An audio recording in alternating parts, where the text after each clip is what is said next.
influence at the expense of others and are contriving to buttress their sanctions are categorically qualified by developing countries and the expert community as a cudgel to contrive to entrench sovereign states in a state of poverty, to generate internal social tensions as well as regional destabilization. The lifting of these sanctions and the removal of such countries as, for example, Cuba from discriminatory political lists would be the best example of combating poverty and conflict prevention.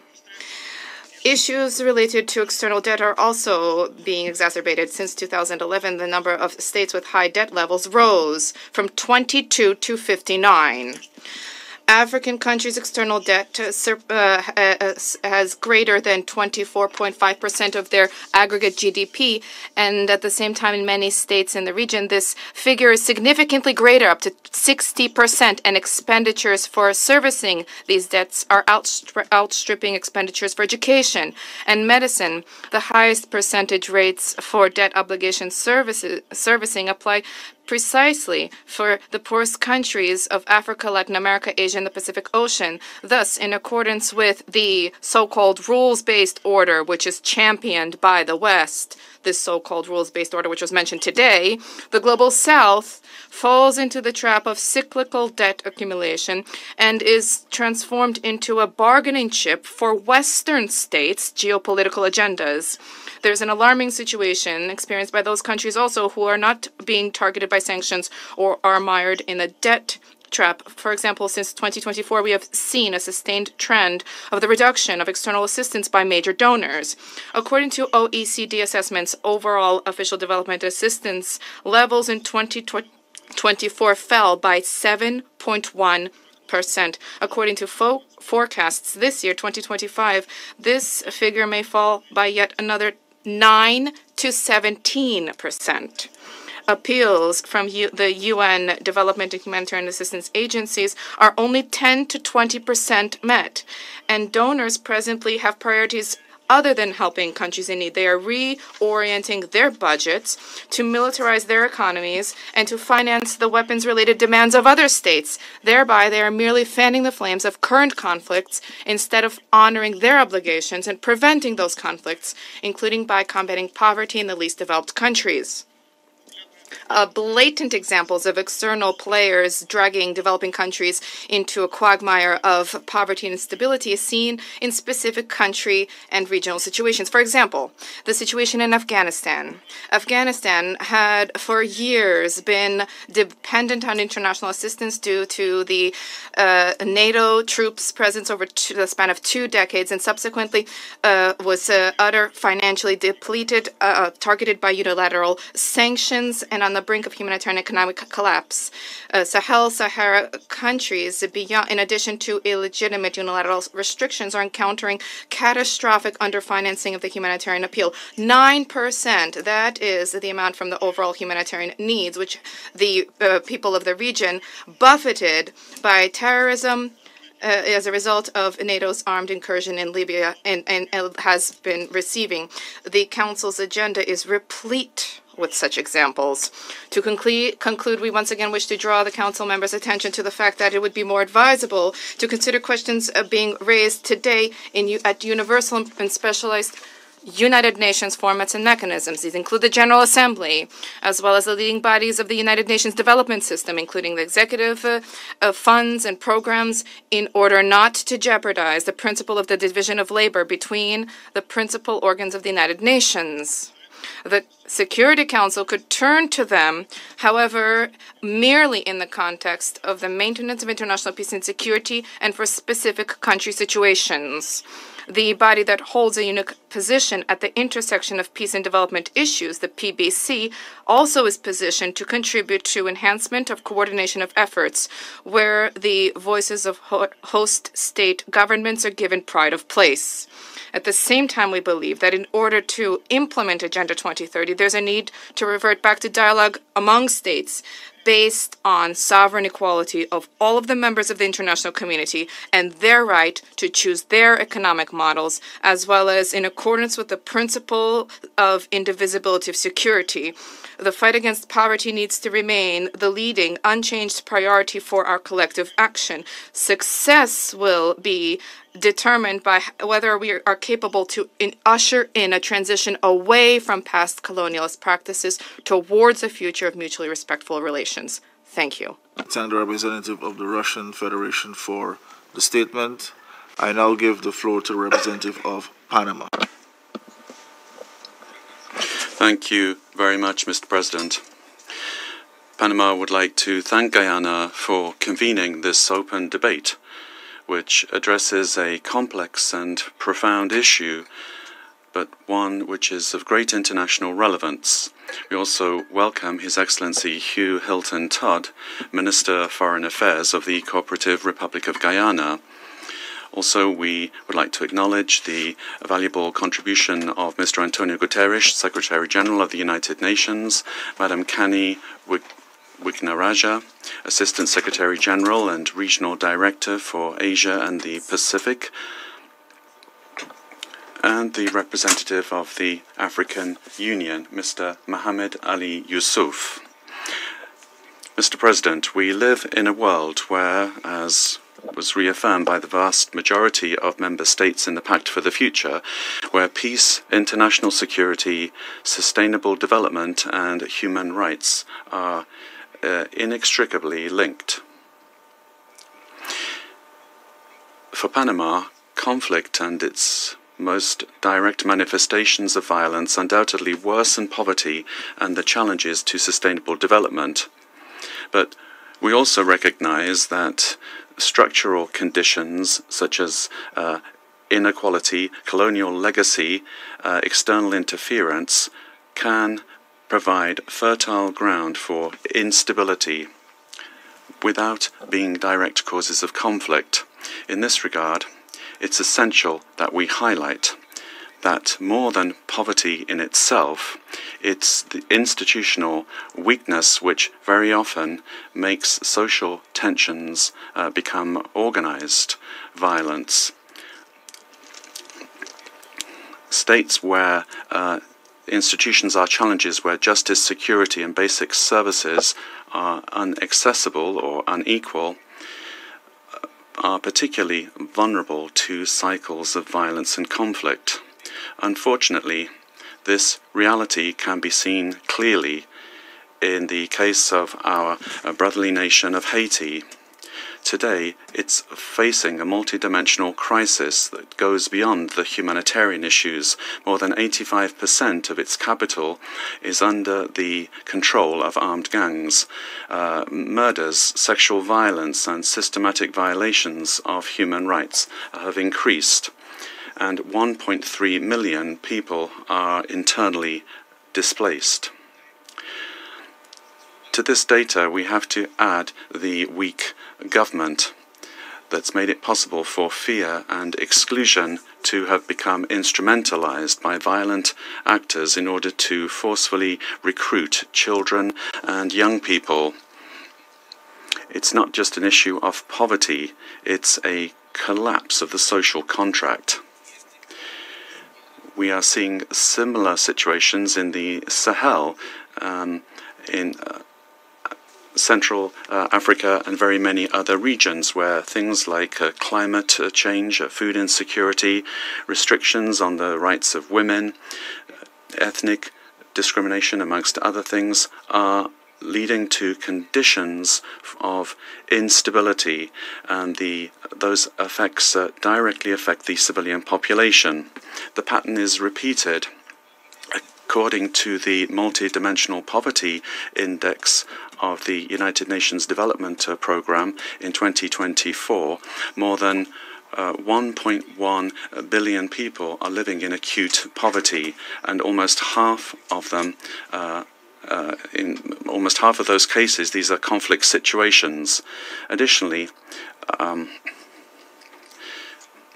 there are very many internally displaced due to violence, and the majority of those were women and girls, according to UNHCR figures.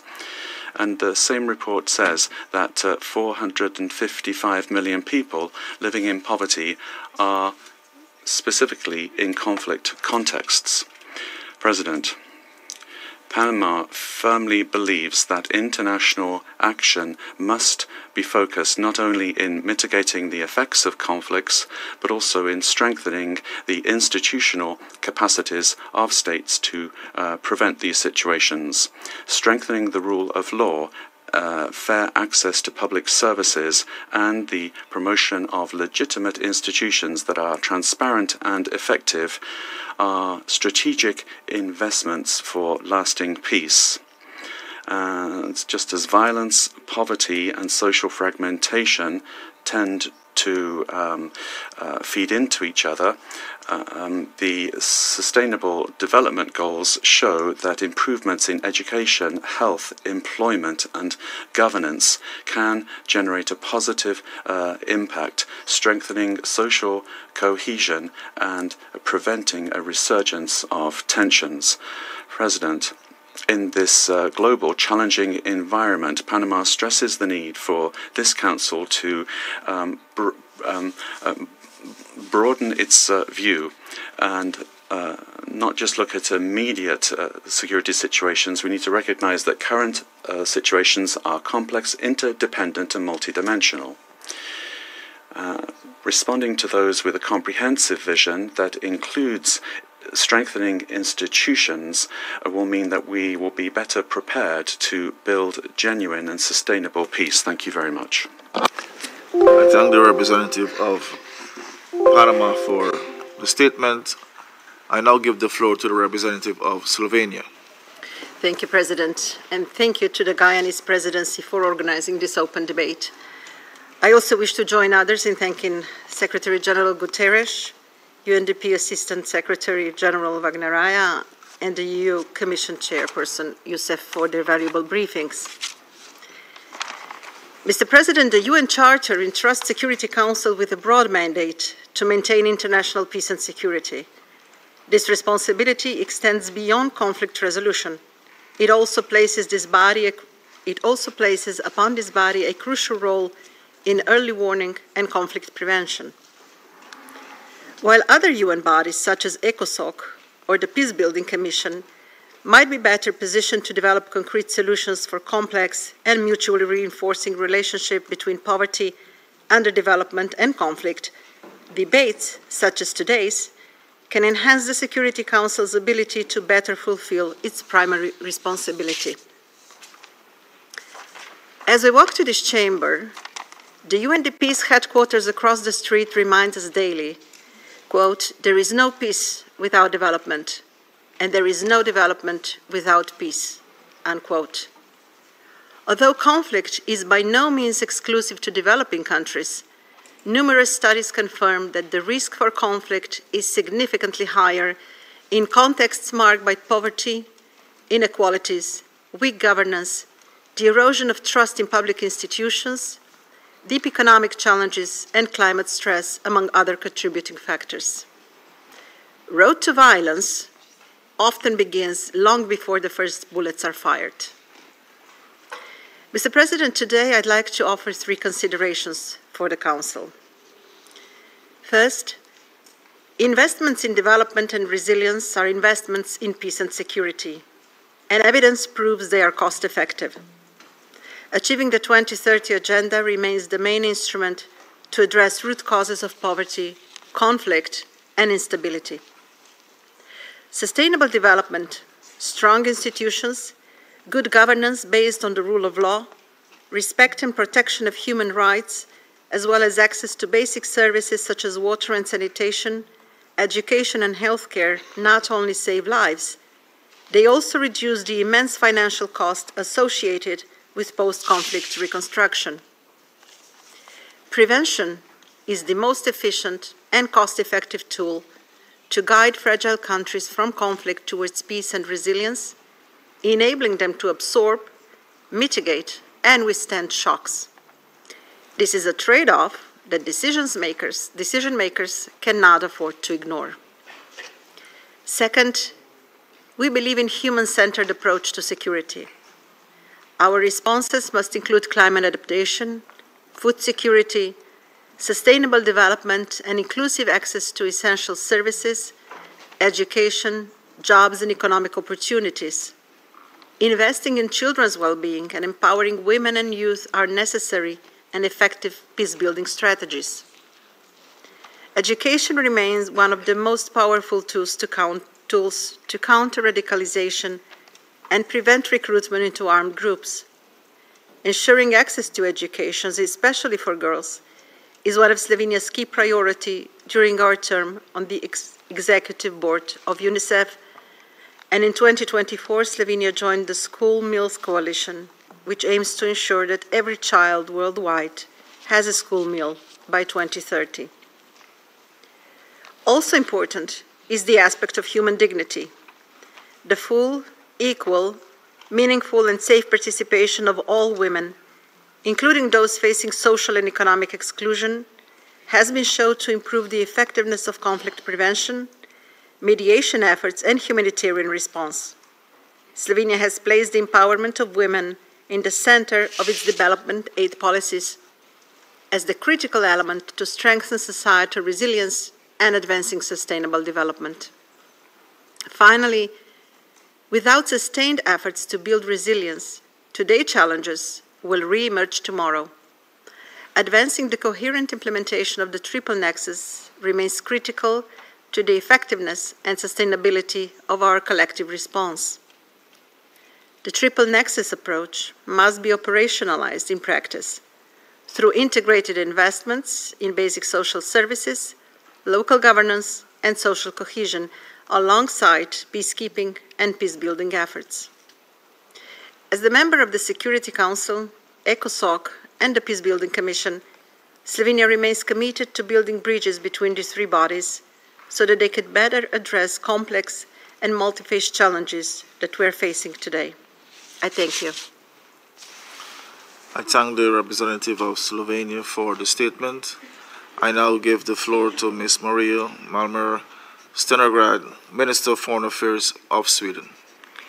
Thank you, President. I'm honored to make this statement on behalf of the Nordic countries, Denmark, Finland, Iceland, Norway, and my own country, Sweden.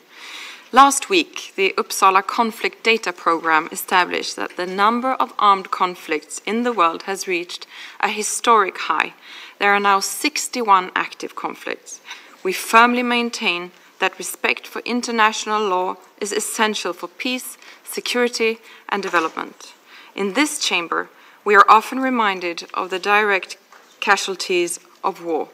However, the secondary effects of conflict and how they negatively impact development are less talked about. Armed conflict undermines health systems, leading to increased mortality. War disrupts education systems, with effects on future incomes. Conflict destroys infrastructure, impedes access to clean water and food, and damages the environment. Conflict results in forced displacement. We also have the invisible war wounds, the traumas and long-term effects on mental health, which can persist for generations. Poverty and underdevelopment can also drive instability. A combination of weak governance and marginalized communities often increases the risk of violence. President, to break today's vicious spiral of escalating armed conflict on the one hand and growing poverty and underdevelopment on the other, I want to focus on one aspect, the importance of empowering women and girls. Promoting gender equality is key to achieving peace, security, and development. This is not just a statement taken out of thin air. Studies show that women are more likely than men to invest their earnings in their families and communities. Investing in women is one of the smartest things to do to break the poverty trap. That includes ensuring their sexual and reproductive health and rights. GDP per capita would be almost 20% higher on average across countries if gender employment gaps were closed. We also know that women's political participation leads to more long-term peace and stability. Research shows that peace agreements with women signatories have higher rates of implementation and last longer. Yet, women make up only 5% of the negotiators, 9% of the mediators, and 19% of the signatories. Given this and other evidence at hand, we conclude that it is unrealistic, even impossible, to expect peace, security, and development to happen unless we take gender equality more seriously. Therefore, we call on the Security Council to place women, peace, and security high on the agenda and encourage all member states to step up their efforts for gender equality. I thank you. I thank Her Excellency, Ms. Stenograd, for her statement. I now give the floor to His Excellency, Mr. Mario Lutbekin, Minister of Foreign Affairs of Uruguay. Thank you very much, Mr. President. Uruguay would like to thank the presidency of our friends from Guyana for the timely convening of this open debate. Uruguay reaffirms its commitment to multilateralism as an indispensable tool to comprehensively address the challenges of peace, security, and development. As we approach the 80th anniversary of the UN Charter, it's imperative to renew our collective commitment to promoting stable, resilient, and equitable environments. To do this, we must address the structural causes of conflict, such as poverty, inequality, and environmental degradation. We are convinced that the Security Council can play a key role in this discussion. There can't be lasting peace without sustainable development, and no development without peace.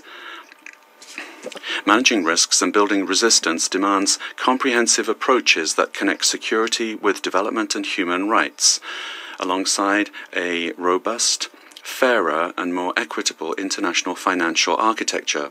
We are convinced that investing in sustainable development is the path to eradicating poverty, generating economic opportunities, strengthening governance and the social contract, and reducing the drivers of violence. Links between poverty, underdevelopment, and conflict require coherent and coordinated action. In this context, I would like to highlight the following points.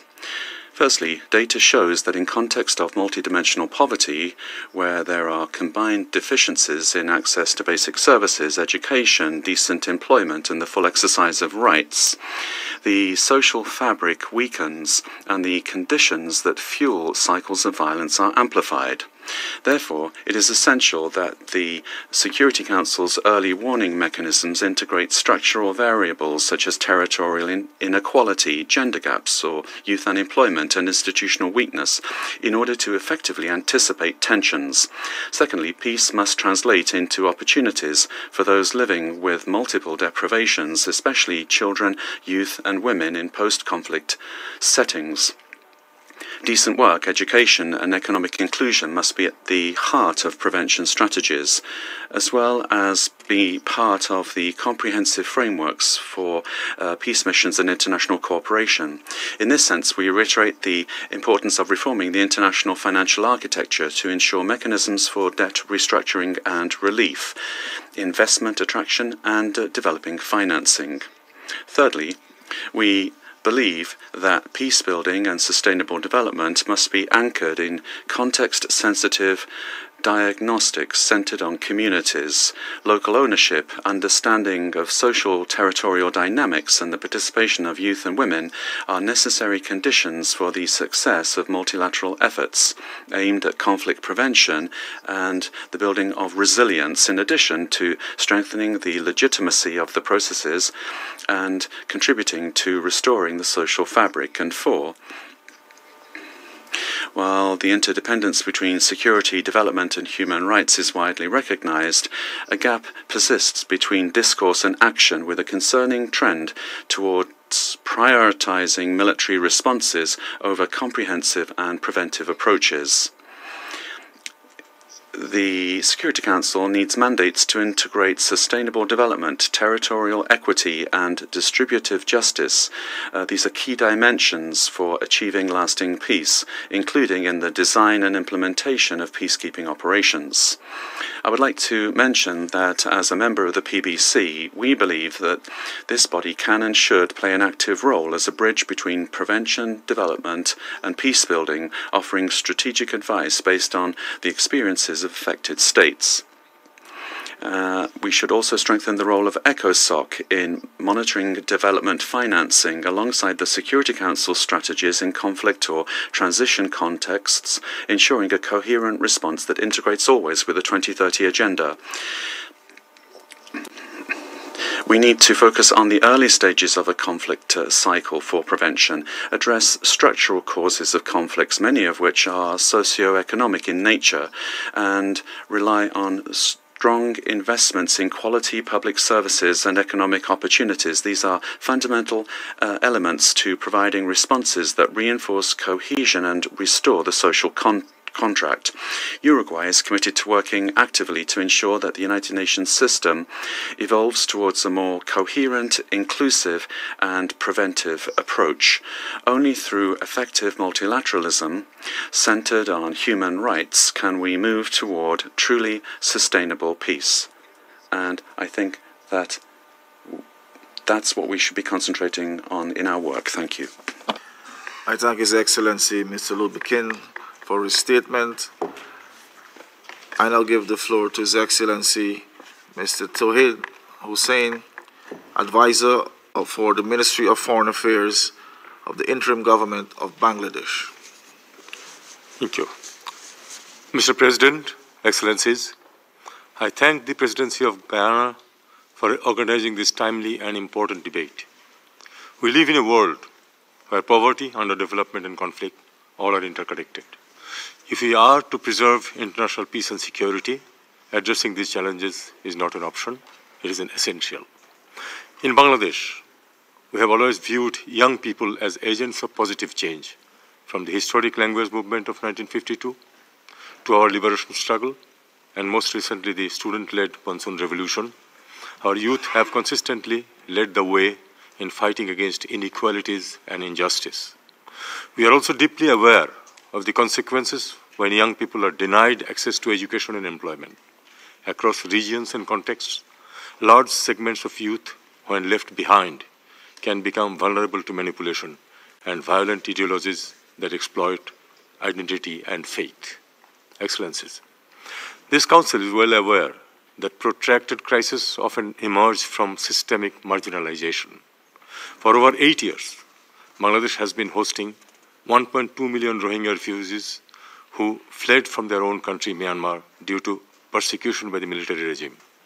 Our humanitarian act has put us in immense socio-economic and environmental challenges, and the situation is now posing new security risks.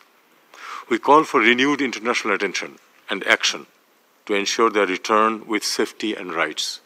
This is not only a matter of justice, but also vital for preventing a root cause of a potential instability in our region.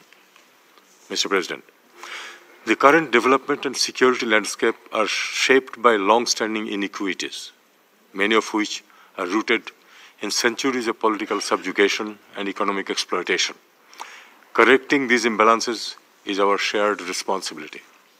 In this context, we must aim for a future shaped by the bold aspiration of 3 zeros pronounced by Professor Yunus: zero poverty, zero unemployment, and net zero carbon emissions. These are not just development goals, they are foundational to lasting peace and stability.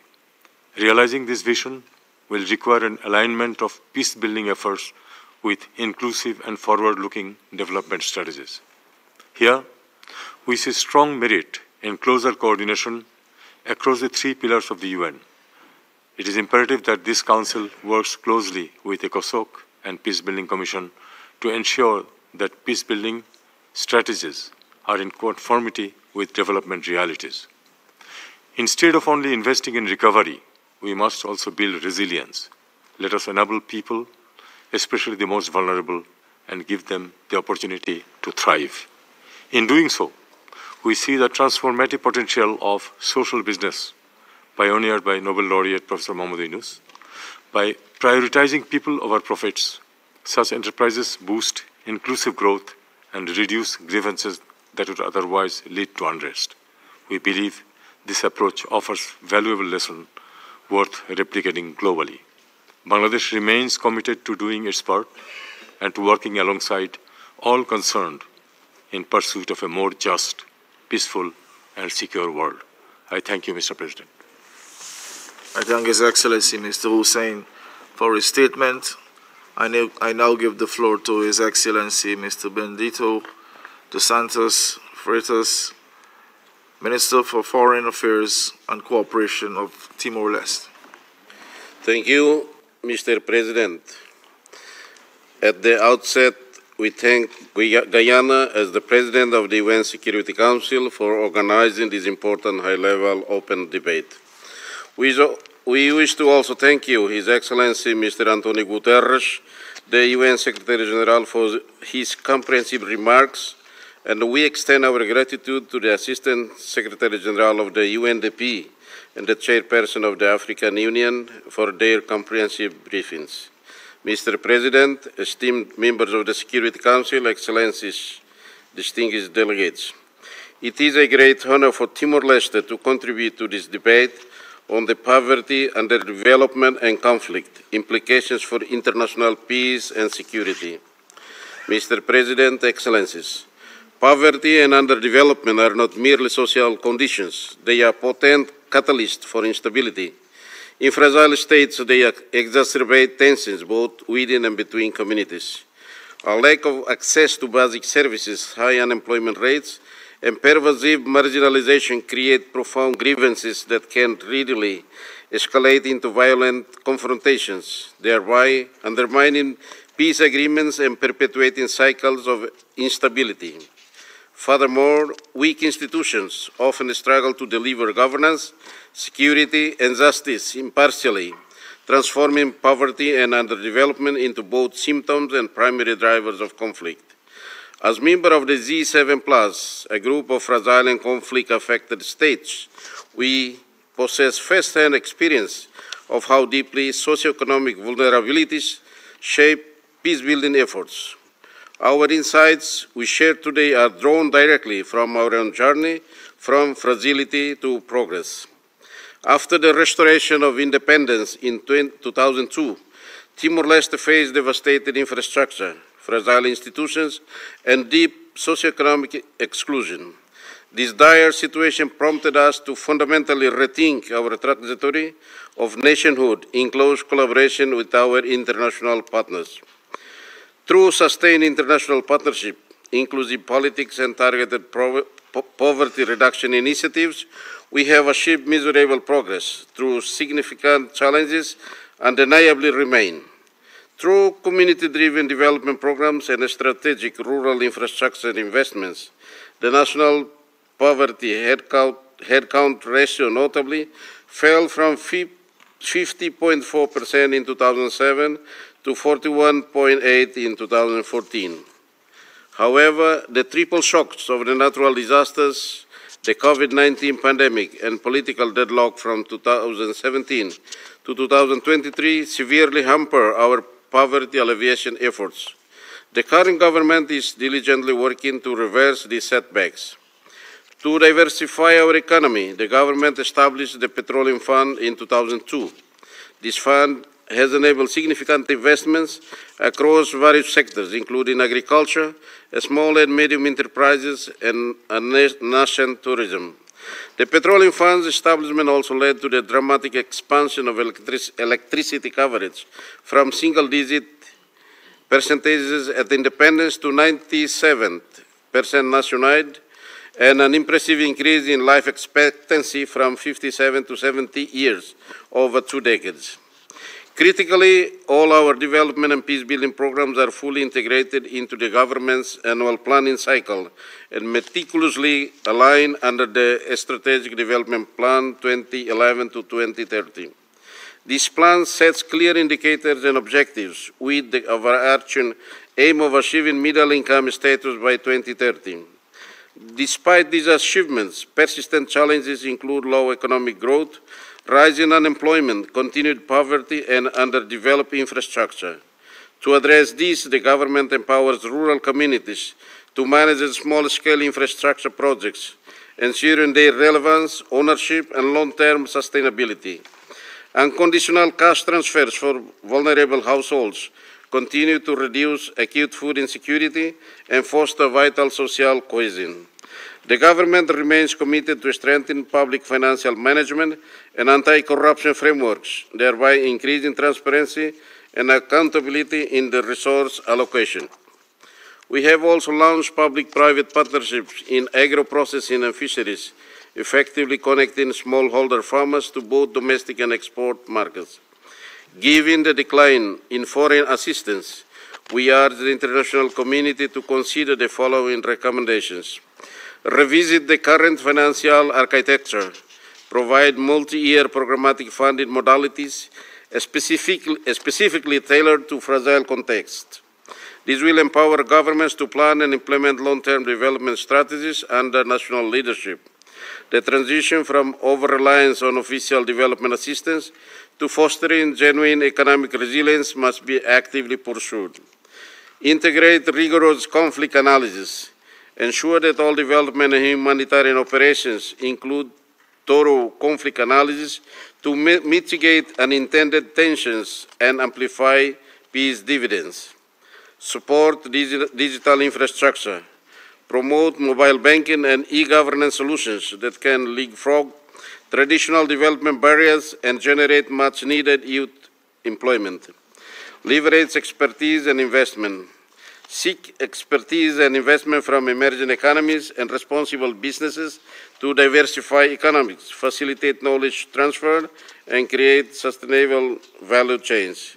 Excellencies, peace extends far beyond the mere absence of violence. It demands conditions that uphold human dignity, provide genuine opportunity, and instill hope. Poverty and underdevelopment fundamentally undermine these essential conditions and are potent fuels for instability. Therefore, the global commitment to peace and security is intrinsically inseparable from our collective efforts to eradicate poverty and promote inclusive development, especially in fragile states on the front lines of conflict.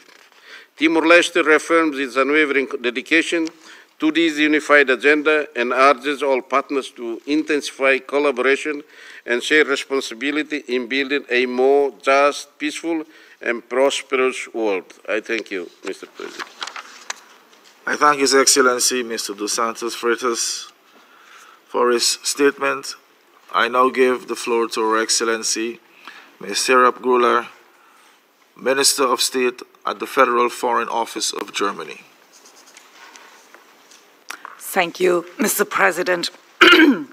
I am honored to take the floor on behalf of the new German government and would like to thank Guyana for today's important debate about the link between poverty, underdevelopment, and conflict.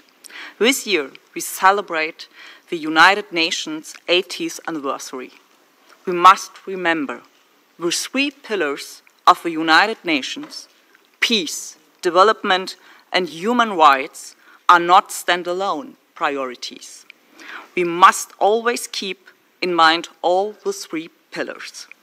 And we must work to ensure a coherent approach across the United Nations systems with the aim of a safer, more prosperous world. Mr. President, Germany has long focused on stabilization and peace building across the world. Our experience confirms what many have said during today's debate. The root causes of conflict must be addressed. We need to focus on strong institutions, inclusive governance, and dialogue. And most importantly, we must promote economic development. The Peace-Building Commission and the Peace-Building Fund are supporting countries in their nationally led efforts to build sustainable, lasting peace.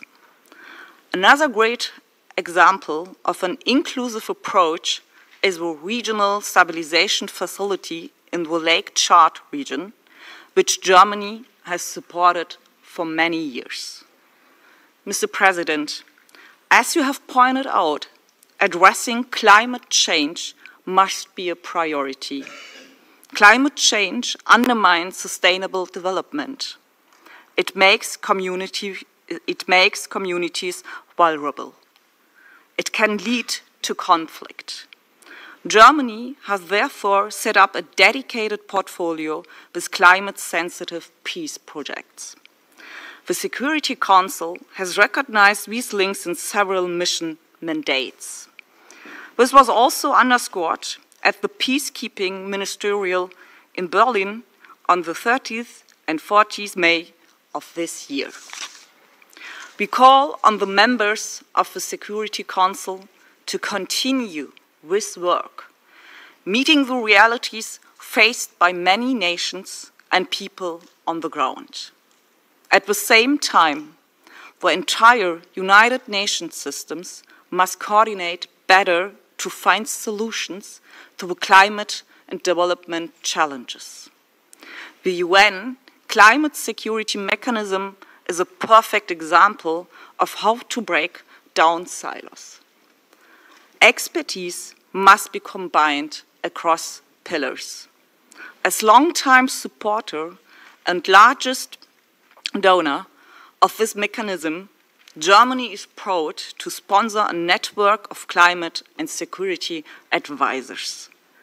And we are proud to co-lead the group of friends on climate and security here in New York, together with our partner, Nauru. Mr. President, in closing, let me underline that Germany's commitment to global peace and sustainable development remains as strong as ever. In times of uncertainty, Germany remains a reliable partner for the United Nations system and its member states. Our actions are guided by the belief that no one be left behind.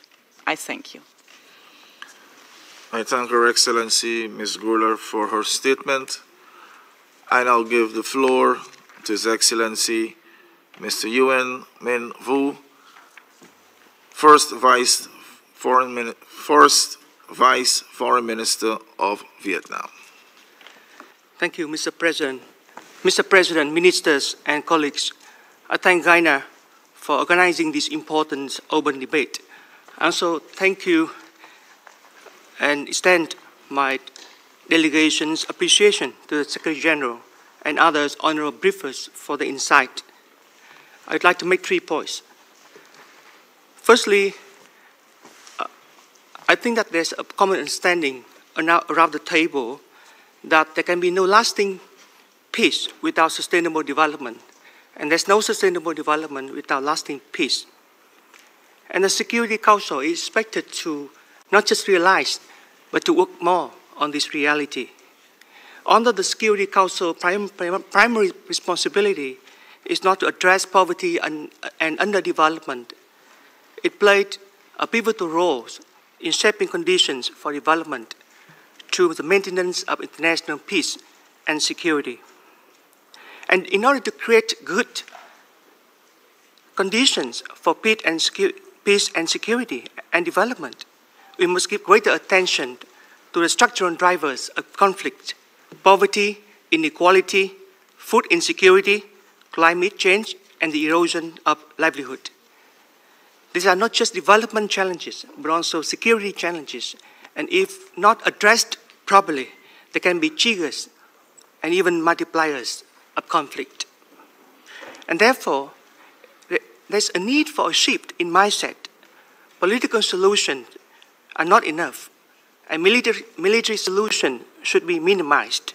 A more sustainable solution must be a people-centered approach that places development at the heart of any peace effort, particularly in the security and the conflict-fragile regions and countries. And secondly, I speak from Vietnam's own experiences, emerging from decades of war, and with development at the center of our post-war effort, and with the support and assistance of both bilateral and multilateral development donors, including UN agencies. We have moved on, and with pride, been among 25 countries, having halved the multidimensional poverty index since 2010. I would say that Vietnam is a typical example of how important the UN role in global development, particularly in post-conflict settings. Through advancing development resilience and social cohesion, we have laid a strong foundation for sustained peace and inclusive growth in Vietnam for the past 50 years. From this very experience, during our non-permanent membership at the Council in 2010 and 2021, Vietnam places a strong priorities on the promotion of development in the peace and security agenda. We initiated Resolution 2573 on the protection of critical infrastructure essential to the survival of civilian populations in armed conflict. It is indeed an affirmation that even amid war, amid conflict, seeds of sustainable peace and development must be planted and must be protected. We hope that such momentum will continue going forward. And finally, from this perspective, we offer three proposals. First, the Security Council should systematically address development-related root causes of conflict in its deliberation and work. This point has been mentioned by many before, and I think that it should be included, it should be done through the Security Council closer coordination with ECOSOC, with Peacekeeping Commission, and relevant UN agency. And second, poverty eradication, social inclusion, and investment in human capital and critical infrastructure should be prioritized across the entire conflict spectrum, from early warning and prevention to post-conflict reconstruction. And third, a more coherent whole-system approach is needed to align peacekeeping, peace-building, and development effort. Development priorities must be integrated into peacekeeping funding strategy with closer coordination between the Security Council, UN agency, financial institutions, and donors to support sustainable recovery in conflict-affected countries. As the United Nations approaches its 80th anniversary, it is a moment for reflection and recommitment. We must do more to uphold the original vision of the Charter, which sees peace, development, and human dignity as inseparable. Vietnam calls for a new cycle of well-funded and integrated global projects aimed at addressing poverty and underdevelopment in conflict-fragile countries and regions. I support Madam Kani, representative from UNDP, having just mentioned that we need more intentional global projects like that. So Vietnam remains committed to working with all partners to promote a more effective, inclusive, and sustainable peace and security agenda and sustainable development. Thank you so much. I thank His Excellency Mr. Roof for his statement. I now give the floor to His Excellency Mr. Carlos Fernandez de Casio, Deputy Minister for Foreign Affairs of Cuba.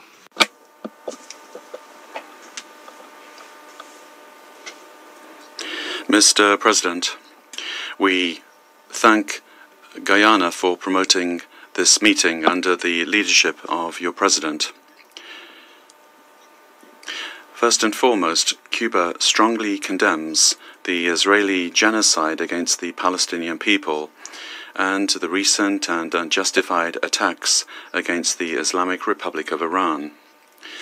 Both crimes are supported and granted impunity by the government of the United States. Both flagrantly violate the Charter of the United Nations, international law, and they represent a new and dangerous escalation of the conflict in the Middle East.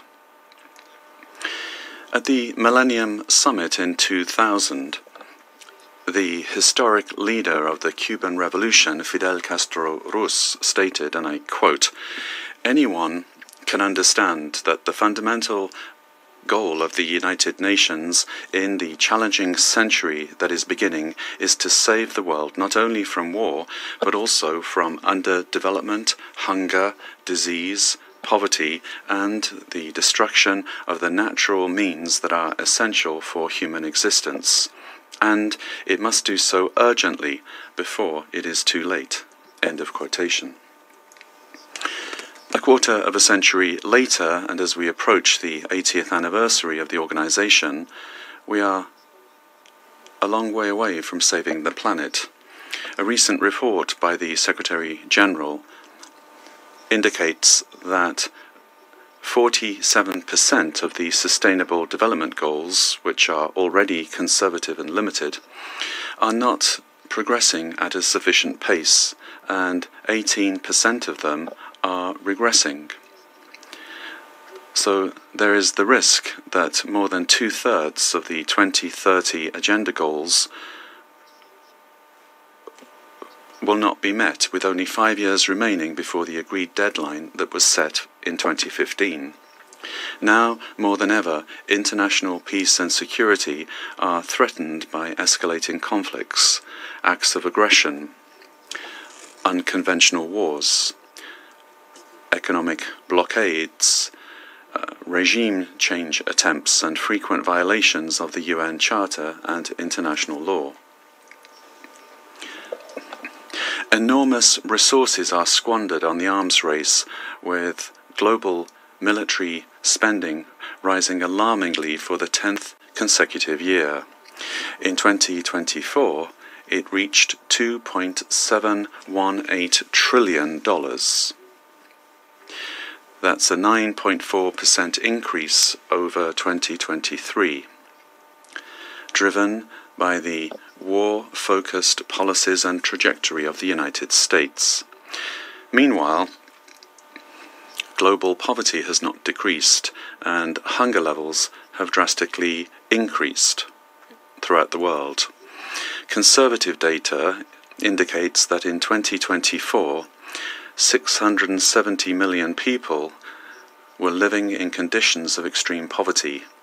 More than 295 million people in 53 countries and territories experienced acute hunger, and the number of people facing catastrophic levels of hunger reached a historic high. It is urgent that we implement the Declaration on the Right to Development. The vast resources currently allocated to military spending must be directed towards reducing hunger and poverty in order to help bridge the 4 trillion annual investment gap that is needed to achieve the Sustainable Development Goals in developing countries. Underdevelopment and poverty resulting from the unequal distribution of wealth remain among the fundamental causes of the majority of conflicts. Lasting peace requires addressing and eradicating the root causes of conflicts, particularly the economic and social development problems stemming from centuries of colonization, slavery, plunder, and wars for the dividing up of the world. It is urgent to change the irrational and unsustainable model of production and consumption inherent in current capitalism. Developed countries must fulfill their historic responsibility to the global south and honor their commitments with regard to official development assistance. In this world where the philosophy of plunder prevails, it seems almost impossible to achieve the eradication of poverty and progress toward development. We cannot delay in building a new, just, democratic and equitable international order, as well as urgently reform the international financial architecture. The General Assembly must lead these efforts, and states must strengthen international solidarity and cooperation in order to eradicate poverty and move toward development. In the face of the dangers threatening humanity today, we will never abandon the aspiration of leaving future generations a world of peace, where the sovereignty of states is respected, where there is no interference in their internal affairs, and where the full exercise of people's right to self-determination is guaranteed, so essential for sustainable development. Thank you very much. I thank His Excellency Mr. Fernandez de Casio for his statement. I now wish to remind all speakers to limit their statements to no more than 4 minutes in order to enable the Council to carry out its work expeditiously. The flashing light on the microphone will prompt speakers to bring their remarks to a close after 4 minutes. I now give the floor to the representative of Indonesia. Thank you, Mr. President. I would like to thank Guyana for convening this meeting and the briefers for their valuable insights. As we mark the 80th anniversary of the UN this year, we need to reflect upon ourselves. Have we succeeded in saving our generation from the scourge of war and providing them with the better standards of life? The stark reality today may prove otherwise. From violence against the Palestinians in Gaza, the rising tension in the Middle East, to decades of conflict and instability in parts of Africa. Indeed, ongoing conflicts across the world deepen poverty and inequality, becoming breeding grounds for grievance, instability, and violence. With nearly half of the 1.1 billion people living in acute poverty are in countries experiencing war or fragility. Thus, peace and prosperity must be pursued in tandem. In this precarious time, the Security Council should prove that it can serve as a catalyst for peace, which in turn can bring prosperity to all humankind. On this note, I would like to share several points. First, investing in sustaining peace. In this regard, enhancing synergy between the Security Council and the work of the wider UN system is crucial. Greater alignment between the Security Council and the PBC, as well as the PBF, must be pursued to mobilize political and financial support. Closer cooperation with development actors must also be forged, ensuring that resources are available to deliver mandates on peace building and sustaining peace effectively. Second, supporting nationally owned peace building strategies. Inclusive participation and tailored responses are key in this effort to strengthen institutional capacities in addressing root causes, improving living conditions, and avoiding relapse. Our peacekeepers have witnessed firsthand the impact of these approaches on peace efforts. By supporting community empowerment, including through civil-military coordination, to build resilience of the populations, such as trainings to enhance skills and create economic opportunities, providing medical assistance and supporting infrastructure maintenance. Third, promoting the role of regional organization in conflict prevention and resolution. Tapping the experience of regional organizations by regularly inviting them to the Council's meeting will be instrumental. In particular, when crafting responses to complex and protracted conflicts and addressing their root causes. ASEAN, for instance, is a testament to collective effort in shifting potential conflict into development cooperation and promoting preventive diplomacy approaches in the region. Mr. President, Indonesia reaffirms its conviction that there can be no peace without development, and sustainable development remains out of reach without peace. Strengthening the whole of multilateral system is key to comprehensively address the root causes of conflicts, including poverty and underdevelopment. Rest assured of Indonesia's commitment towards this end. Thank you, Mr. President. I thank the representative of Indonesia for the statement. I now give the floor to the representative of Kazakhstan. Mr. President, distinguished members of the Council, at the outset I would like to commend the delegation of Guyana for convening this timely and important debate.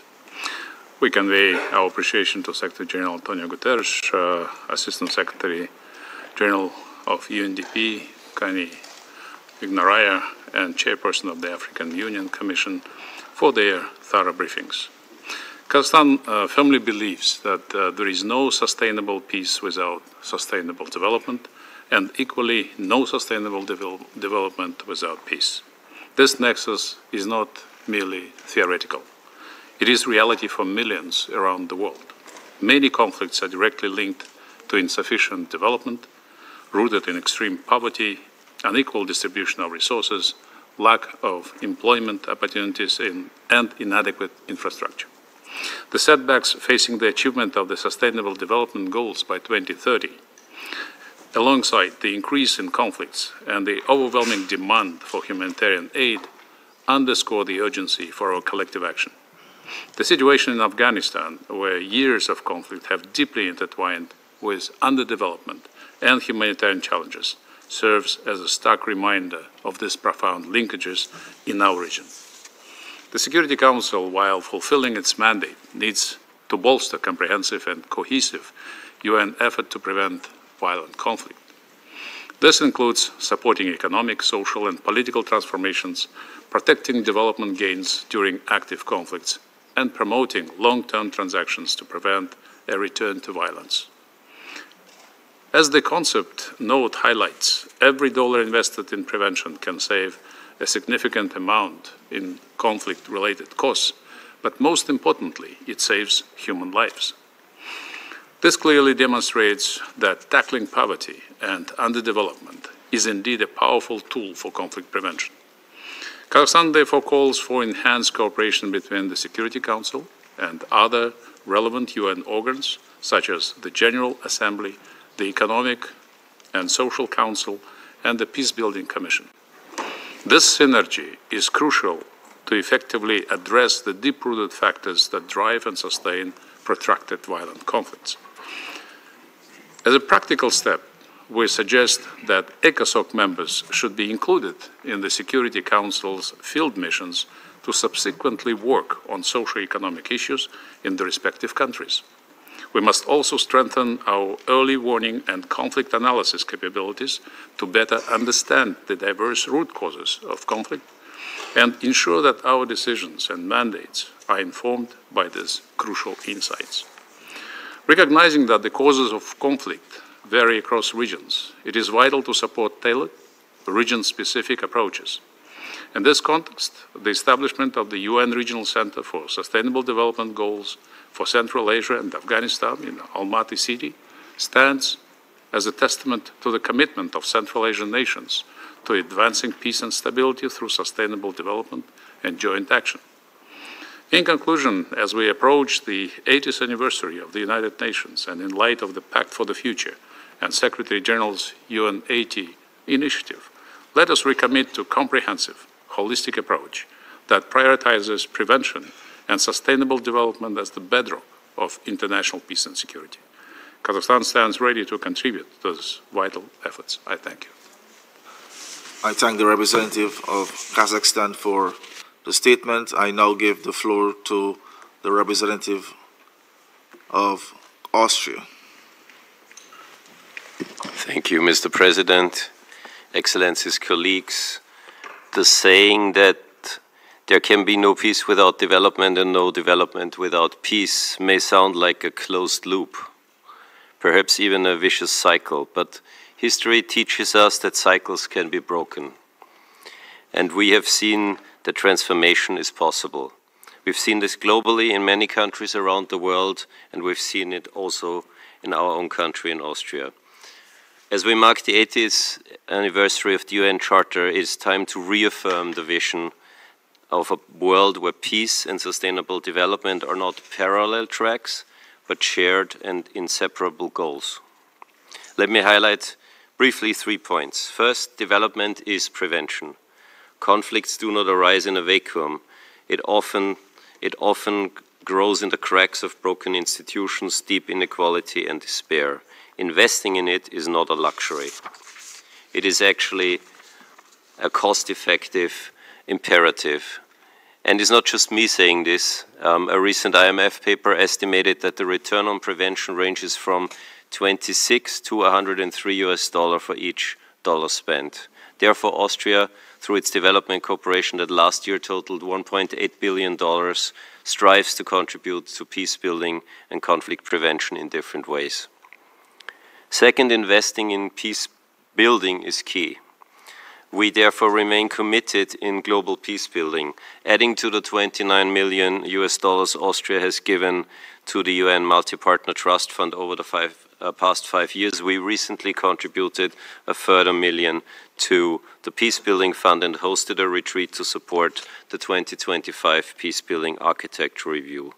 We see this review not as an exercise in reinvention, but as an opportunity to operationalize what works. We call on all member states to develop national prevention strategies and share them with the Peace Building Commission. Finally, peace building can significantly contribute to development. As a contribution to peace building efforts, more than 100,000 Austrians have served as peacekeepers around the world since 1960.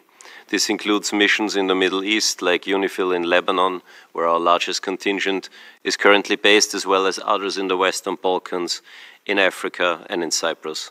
And we will continue to be a reliable partner in this regard. Mr. President, these are challenging times, but in challenging times we don't retreat, we recommit. And as the former Director General of the Vienna-based IEA, Mohamed El Baradei, once said, confidence cannot be imposed. It must be built patiently through transparency, dialogue, and a commitment to shared values. Let us build that confidence together. That's for me keeping in time limits. Thank you. I thank the representative of Austria for the statement. I now give the floor to the representative of Luxembourg. Monsieur le Président, Mr. President, Luxembourg aligns itself with a statement to be delivered by the European Union, and I wish to add some comments in my national capacity. I congratulate Guyana for having organized this open high-level debate under its Security Council presidency. The theme that you have chosen, namely the link between poverty and conflict, is of tremendous importance as we prepare to mark the 80th anniversary of the Charter of the United Nations and its pledge to save succeeding generations from the scourge of war.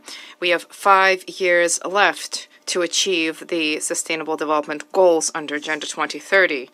The Security Council has rightly stressed the fact that security, development, and human rights are inextricably linked. They are mutually reinforcing, and they are critical in order to establish a lasting peace. Luxembourg recognizes this link. We reaffirm our commitment to effective multilateralism that is rooted in human rights and social justice. My country will continue to dedicate 1% of our GNI for official development assistance. We support programs in social sectors, education, and health in order to help support our partner countries as they usher in prosperous, peaceful, and inclusive societies. We view this long-term commitment to sustainable development as an investment in peace and security. A number of United Nations agencies are currently crafting their strategic plans for the 2026 to 2029 period. We advocate systematically incorporating into these plans the humanitarian development peace nexus. Broadly speaking, there is a need to enhance coordination within the United Nations system. As part of the UN 80 initiative, which was launched by the Secretary General, we are called upon to make United Nations action more coherent, effective, efficient, and more relevant for the people it benefits.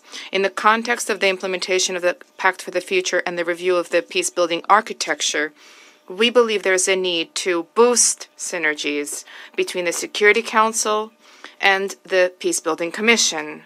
The PBC needs to be positioned to better fulfill its role as an advisory organ of the Council, and the work of the Council cannot but benefit from the insights of the PBC, which sheds light on the root causes of conflict, including poverty, more frequent exchanges facilitating peace and development being taken into account in peace operations, specifically during mandate design in accordance with Security Council Resolution 2594 on transitions.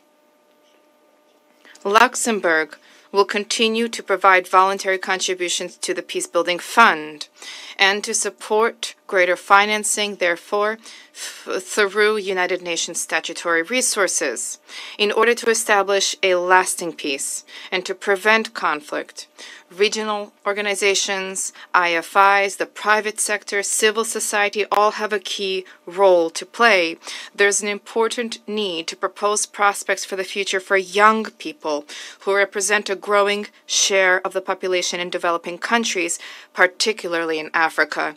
In order to be sustained, peace building needs to bring in all of society. Inclusion of women, young people, children, vulnerable and marginalized groups are key, and the Security Council also needs to hear their voices. Luxembourg will continue to work alongside partners for a fairer, more safe and secure world with solidarity, faithful to the spirit and the goals and principles of the United Nations Charter. Thank you. I thank the representative from Luxembourg for the statement. I now give the floor to the representative of Philippines. Thank you, Mr. President.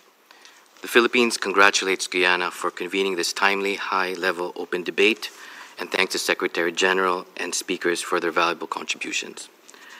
The Security Council has recognized the mutually reinforcing linkages between peace, security, and development. Indeed, there can be no peace without sustainable development. We are deeply concerned that only 17% of the Sustainable Development Goals are on track. This underscores the need for the international community to deliver on and safeguard development cooperation, particularly the eradication of poverty. The Philippines emphasizes the importance of addressing the root causes of conflict. Poverty, inequality, and underdevelopment are not merely economic issues. They are drivers of instability and demand a holistic and collective response.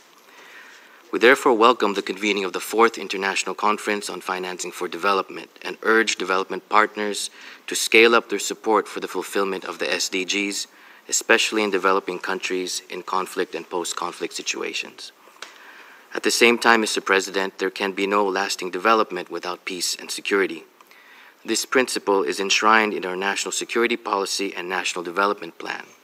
The Philippine government mainstreams peace building and development hand in hand, utilizing a conflict-sensitive and peace-promoting paradigm in geographically isolated and conflict-affected communities in particular. The Philippines values inclusive and participatory governance. Involving all stakeholders is key to bringing about enduring and empowering solutions, including through the engagement of women and youth in conflict prevention and peace building. The Women, Peace and Security agenda remains vital in this regard. We wish to highlight the role of science and technology in conflict prevention. Scientific research and digital technologies, including artificial intelligence, can provide evidence-based analysis, identify early signs of instability, and offer tools for assessment of risks. We encourage the Security Council to explore the possible use of such tools with appropriate safeguards, including for climate-related challenges. The Philippines also encourages closer collaboration between the Security Council and other UN organs and bodies, development actors, and regional organizations like ASEAN, while respecting individual mandates.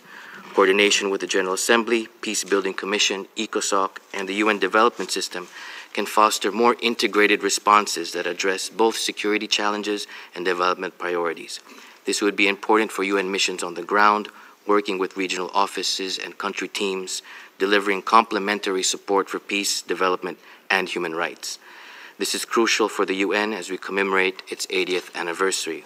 In conclusion, Mr. President, the Philippines reaffirms its commitment to the 2030 Agenda and supports the work of the Security Council to maintain inclusive, sustainable, and resilient international peace and security anchored on the UN Charter and the rule of international law. Thank you. I thank the representative of the Philippines for the statement. There are still a number of speakers remaining on my list for this meeting.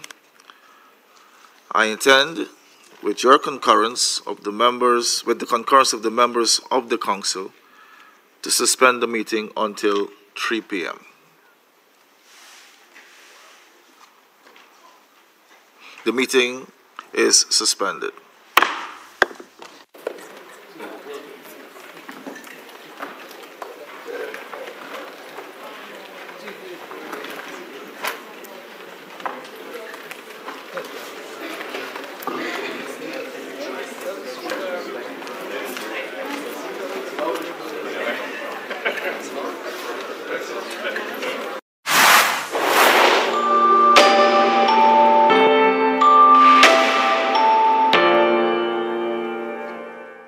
No one is born hating.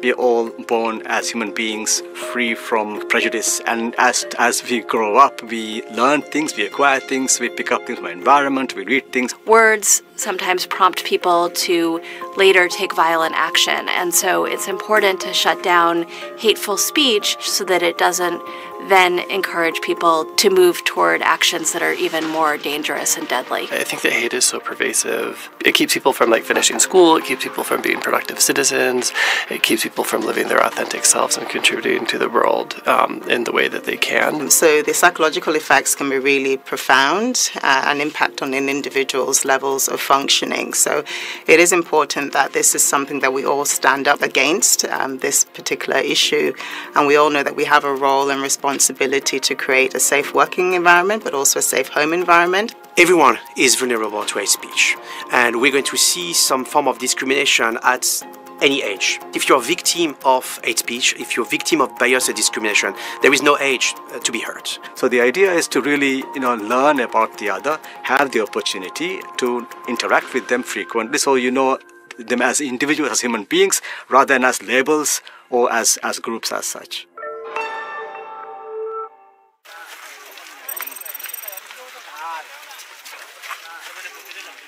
Nepal is very vulnerable to climate change.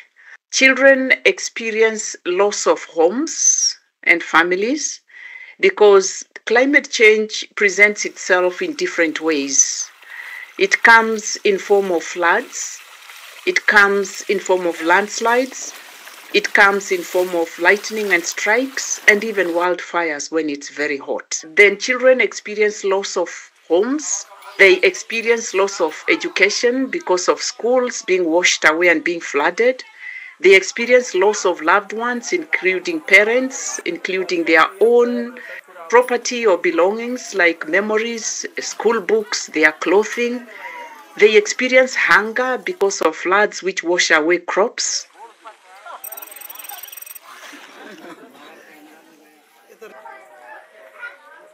And we do believe that when children are equipped with awareness, but also given the opportunities to champion some of these efforts at school, at communities, and within the surroundings, then they can become powerful climate actors, even in terms of bringing about change, and ensures that children are not disrupted in any way, but they can continue receiving those services and continue learning despite what is happening, and they can adapt and be able to continue with life despite the effects of climate change.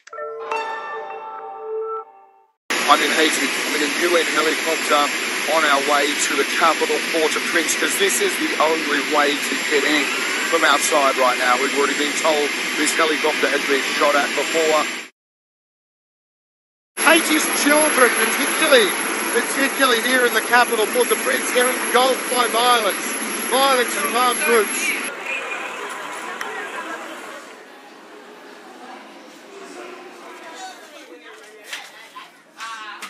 A couple of things you've got to understand in Port-au-Prince. 85% of this capital city is controlled by armed groups. 85%. So child recruitment into armed groups is rampant. children get recruited. It's out of desperation. It's out of manipulation. It's out of being engulfed by violence. The point of this is that childhood should not be a gift. Childhood is a right.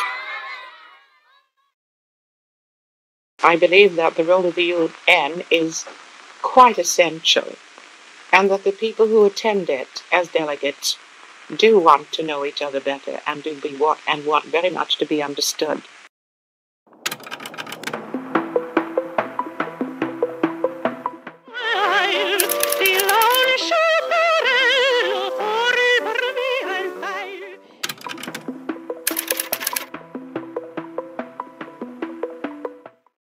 Mr. President,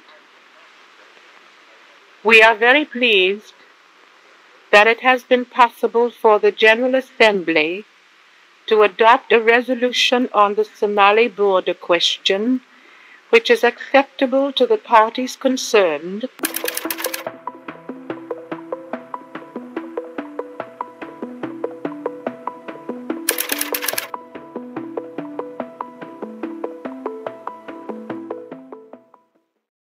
Getting to know people better has been something that has occupied you for some time, even before you became a UN delegate. And I imagine that your prior experience traveling and concertizing has stood you in good stead. Well, there's no doubt about that. We've had the opportunity of meeting people in other parts of the world and knowing for a short time a little bit more about them and their countries and some of their aspirations and so forth and so on. And it has helped in no little way, I must say.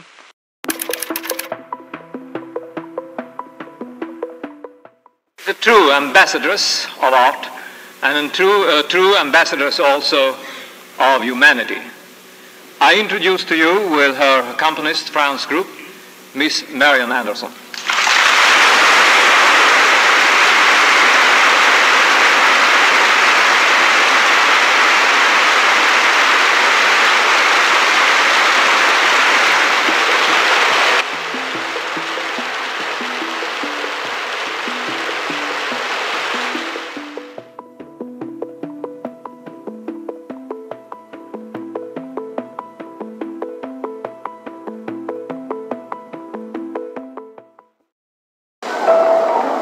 Everywhere you see people deprived of their basic human dignity, you consider it a moral failure of the international community because we haven't succeeded in providing the necessary support to these people that are innocently trapped in situations of armed violence.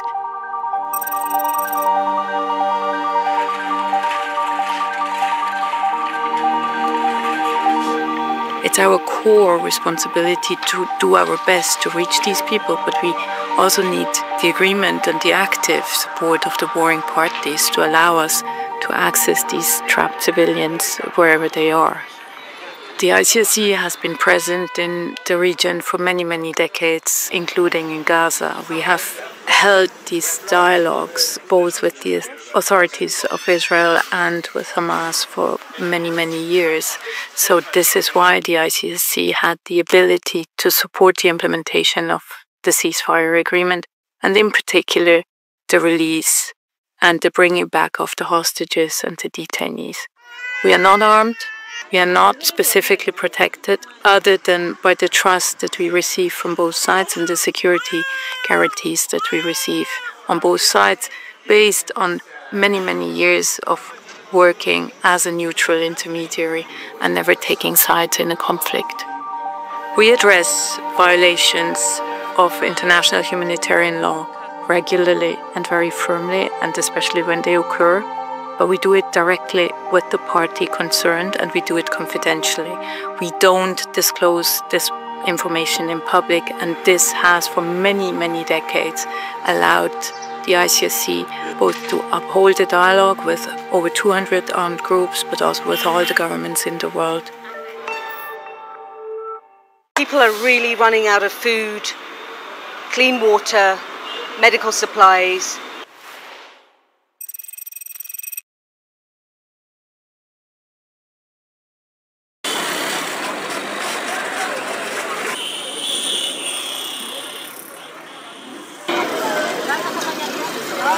The supply chain has really been strangled at the moment. If you think about land access, air access, when everything is closed down.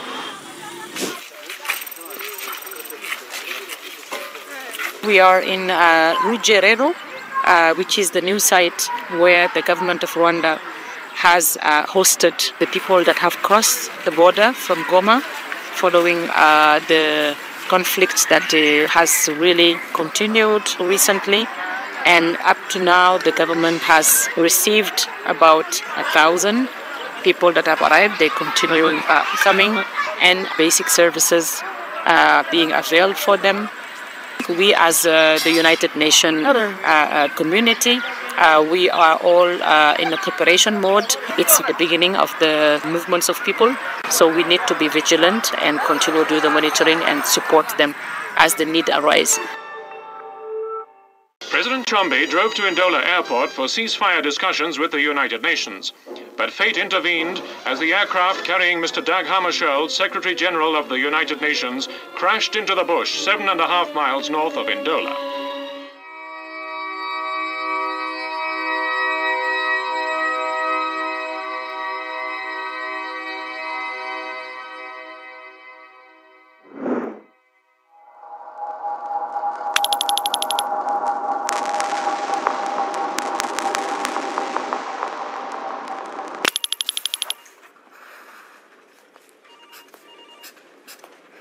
At this juncture, the eminent person assesses it to remain plausible that an external attack or threat was a cause of the crash.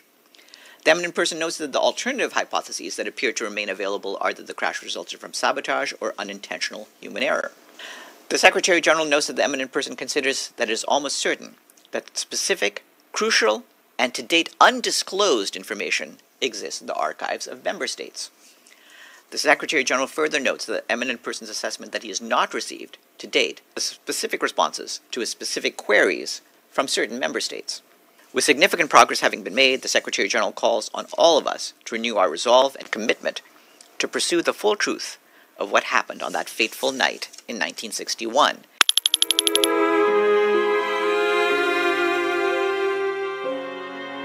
This great organization grew out of the pain and turmoil of the last war.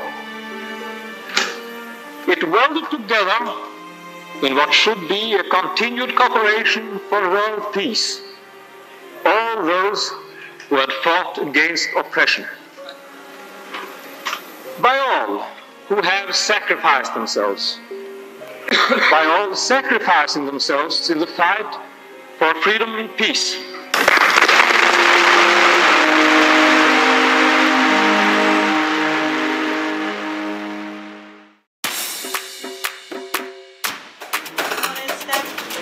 The big event is obviously the Secretary General speaking. The key is to have the journalists as well briefed as possible.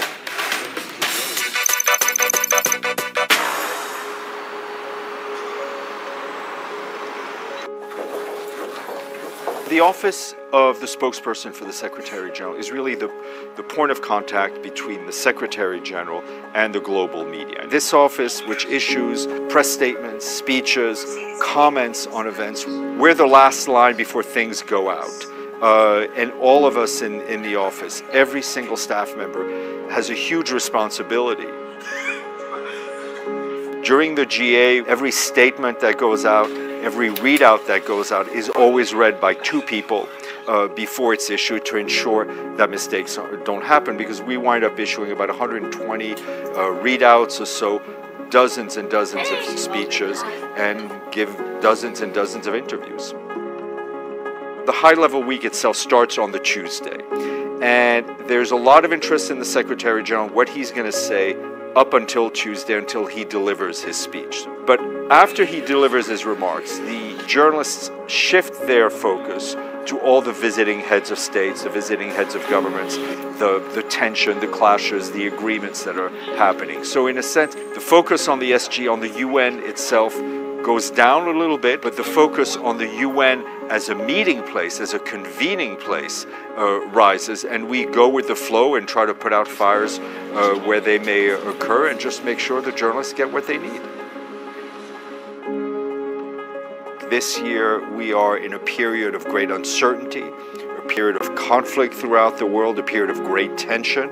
So I think this will be a particularly interesting General Assembly to see what messages the world leaders come with, where they're willing to find agreement, and sadly also where we're seeing it is impossible to find agreement. But I think this GA is going to be particularly interesting.